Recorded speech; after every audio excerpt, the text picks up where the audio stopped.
Timeline, 5000 ans d'histoire, Richard Fremder.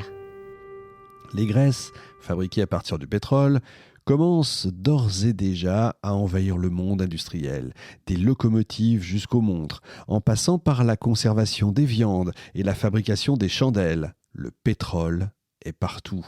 Il lubrifie, brûle, éclaire et conserve. Il semble qu'il n'y ait rien qu'il ne puisse pas faire. Et petit à petit, cette nouvelle substance miracle vient remplacer à grande échelle les autres huiles utilisées jusque-là pour fabriquer des lampes et graisser des mécanismes. Du coup, on peut dire quand même que le pétrole a sauvé les baleines. Et oui, vous avez bien entendu, le développement de l'industrie pétrolière a mis un terme à la chasse massive des mammifères marins pourchassés pour leur graisse. Avant que l'or noir ne prenne du coup d'assaut le monde entier, l'huile miracle, c'était celle qu'on trouvait sur les cachalots et qu'on appelait l'huile des rois. C'était une huile très fine et qui était donc particulièrement recherchée. Souvenez-vous, du roman d'Herman Melville, Moby Dick. C'est bien pour chasser un grand cachalot blanc que les marins du Pécode prennent la mer. Leur aventure longue et périlleuse est d'ailleurs extrêmement bien représentative de la difficulté avec laquelle les baleiniers chassaient.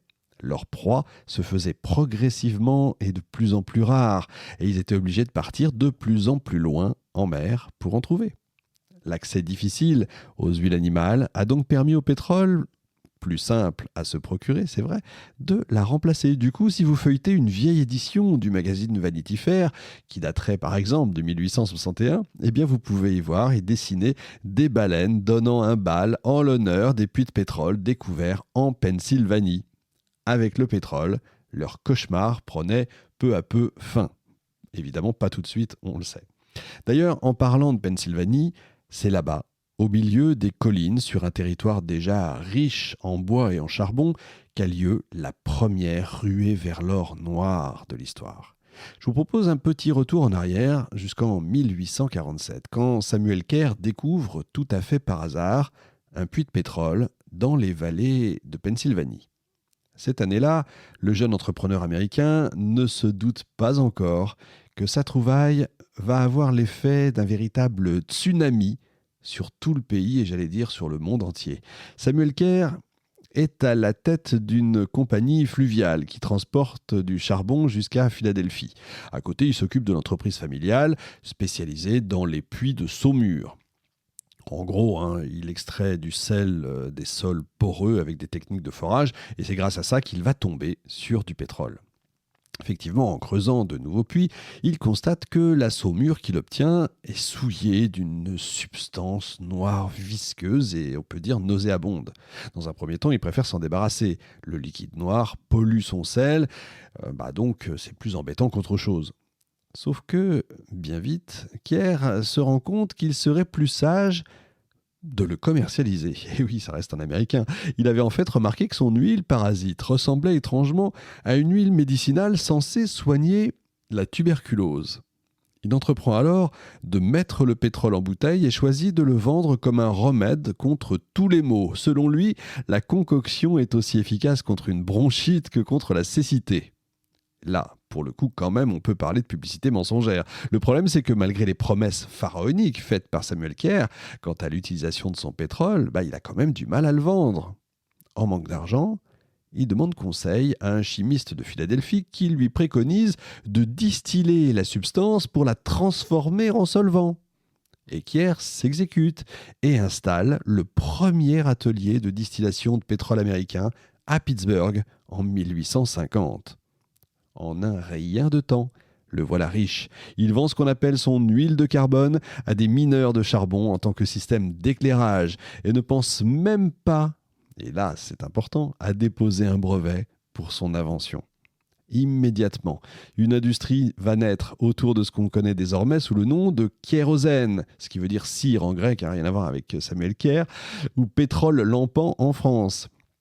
Plusieurs dizaines d'ateliers de distillation sont construits aux États-Unis, d'où sortent chaque jour des dizaines de milliers de litres de ce pétrole transparent.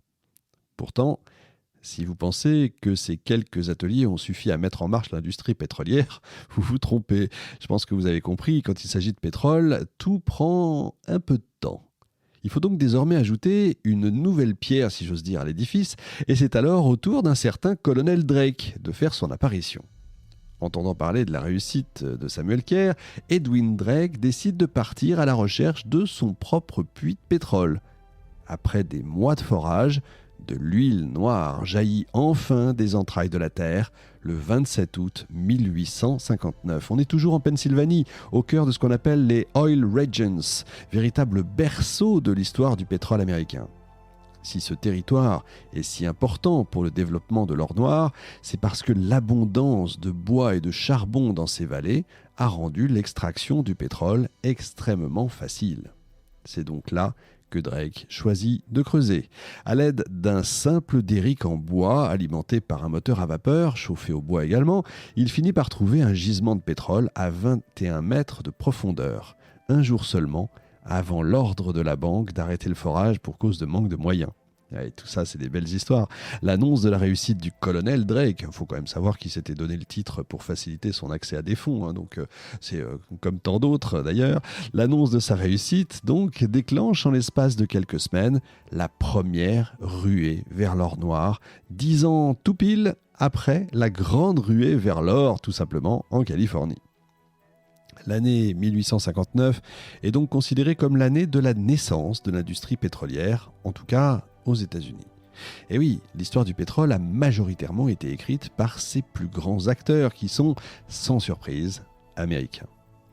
Il n'est donc pas étonnant de se rendre compte, en creusant un peu, c'est le cas de le dire, qu'un puits de pétrole avait déjà été trouvé à Bakou 13 ans avant la découverte de Drake et qu'il était amplement exploité depuis. De la même manière, au Canada, en 1858, un homme trouve du pétrole en cherchant de l'eau pendant une sécheresse. Déjà. Même aux États-Unis, d'ailleurs, rappelez-vous, encore une fois, Samuel Kerr exploite ses puits, lui, depuis le début des années 1850. Comme quoi, quand on fait de l'histoire, il faut toujours se demander d'où viennent nos sources. Le colonel Drake est-il donc vraiment le pionnier de l'industrie du pétrole ? Clairement, non, ce n'est pas le cas. Mais c'est sa trouvaille qui a été retenue dans les livres d'histoire, sûrement parce qu'il reste tout de même à l'origine de la première réelle course, en fait, à l'or noir. Mais, finalement, à quoi ça ressemble, une ruée vers le pétrole ? De quoi ça a l'air, une industrie naissante ?